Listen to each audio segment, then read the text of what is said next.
Hi everyone, it's me, the Broke Stacker. Welcome to another exciting episode of Driving with Broke. A little food for thought, if you will. You know, have you guys ever just been on this like a long drive, like it's at least an hour, 2, 3, whatever, and you get to some random thoughts in your head, and you're like, man, I wish I'd have wrote that down, stuff like that. That's kind of what these are. I hope I'm, being a transmitter and just like projecting some thought that otherwise might go unrecorded. So let me know down in the comments if you guys ever do that too. It's like, man, I need a notepad. I need something to write down all these ideas. Like, this is kind of my way to record them a little bit. But anyways, I was talking to a coworker about what's going on in the world. Like, what do you think about what's going on with the US dollar, the global hegemony of the US dollar, our US debt as a whole? And he's like, yeah, I could care less. I was like, all right, that's cool. It's like, well, do you stack or anything like that? He's like, no, not interested. I'm like, all right, that's cool. It's like, what do you think? Where are we going to end up in all this? He's like, well, I'm hearing stuff about the BRICS nations and all that. I was like, okay, well, you're hearing about like they're stacking gold or whatever, right? Like all the banks all around the world are like hoarding all the freaking gold right now, trading the paper dollars for it. And he's like, I ain't gonna play. I was like, whatever, that's cool.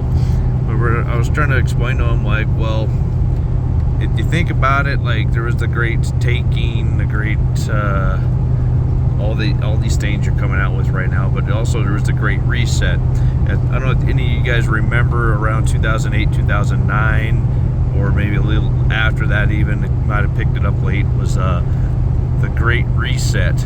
So if you're familiar with not only the US dollar and how it became the world reserve currency with the Bretton Woods Agreement in 1944, we promised we would never take our US currency, the dollar, off of the gold standard and all that stuff, yeah, blah blah blah.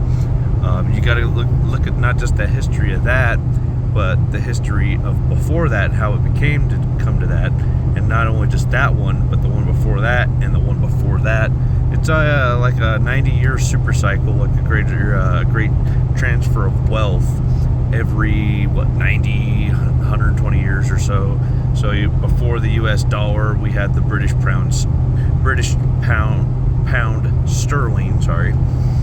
And before that, we had the French franc or whatever. We all know what happened there. If you guys want to get a little insight of what happened, how it ended, go check out that new Napoleon movie. That was pretty cool. And Marie Antoinette, and they had a series of hyperinflation at one point. It's kind of how that one all ended, and the British pound took over later. Before that, what was it? The Spanish doubloons or whatever, the pieces of 8. I mean, I'm sure there's more history behind that and going even back further. But the point is, about every 90 years or so, you kind of get this Great Reset. And the way the old technology is, we had, silver and gold and all that. It took about 20 years to do the transition. So let's just say 2020 or COVID-19 was the beginning of that transition. So maybe by 2040, under those guidelines on how the technology worked before, it would be by 2040. But what if the technology we have today, especially all the digital currencies, CBDCs, all this stuff they're boasting, what if that is going to accelerate the process? It's not going to take 20 years to do the transition, or even 50. I'm not exactly how long the transitions, from the franc to the British pound sterling took, or British pound sterling to the US dollar took about 20 years. From World War I, about 1921, we had the US peace dollar, kind of showing a time of peace at the end of World War I there, and all the way to 1944 to the Bretton Woods Agreement, 20 or so years later.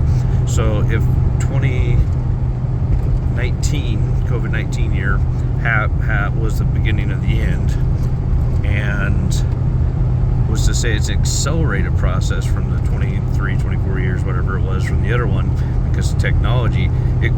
What do you guys think? Would it take not 20 years, but 10 years, 5 years? Like, are we getting closer now? I mean, hyperinflation is a thing.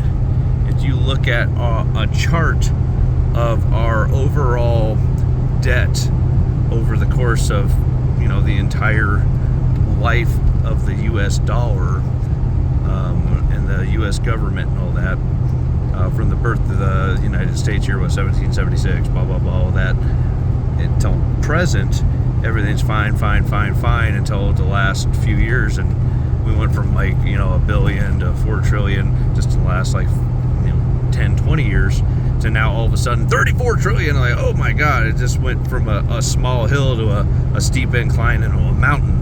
So and that in itself is alarming. So what is going to happen with the US dollar moving forward?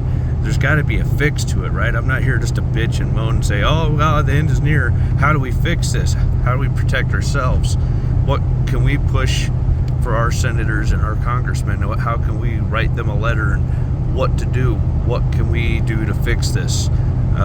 We are all great Americans, and us on this community are exceptional to that rule when it comes to financing, because most Americans, let's face it, about 95% of them could care less about financing because they were brought up in a system which does not educate them in finance. So unfortunately, most people are financially illiterate in this country.